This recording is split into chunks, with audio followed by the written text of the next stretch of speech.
আজকে আমার শ্বশুর বাজার থেকে অনেকগুলো তাজা ইলিশ মাছ আনছে। তো ইলিশ মাছগুলো দেখে মাথায় একটা জিনিসে ঘুরপাক খাচ্ছিল যে ইলিশের লেজের ভর্তা বানাবো। তো যেই ভাবনা সেই কাজ। আমি অনেকগুলো মাছ এখানে ভেজে নিচ্ছি, কারণ আমার মেয়ে ভাজা মাছটা খুব পছন্দ করে। আর মাছটা একটু লাল করে, গাঢ় করে ভাজছি। এখানে ছোট্ট একটা ডিমও ছিল, ডিমটা ছিল আমার ছেলের জন্য। তো যাই হোক না কেন, মাছগুলো ভাজার পরে ওই তেলে আমি শুকনো মরিচ ভেজে নিলাম।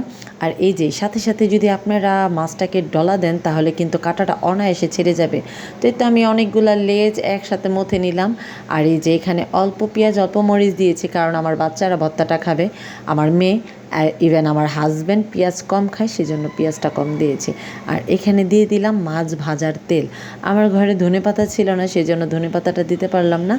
ভালো করে ডোলে মথে বানিয়ে ফেললাম মাওয়া ঘাটের স্পেশাল ইলিশের লেজের ভর্তা। ভর্তাটা খেতে অনেক অসাধারণ হয়েছিল। তো আপনারা যারা খেতে চান অবশ্যই আমার রেসিপিটি একটু ফলো করবেন। খুব সিম্পলি বাট অনেক টেস্টি। তো সবাই ভালো থাকবেন, সুস্থ থাকবেন, আমাদের জন্য দোয়া করবেন এবং কী ধরনের ভিডিও চান অবশ্যই আমাদের কমেন্টে জানাবেন। আল্লাহ হাফেজ।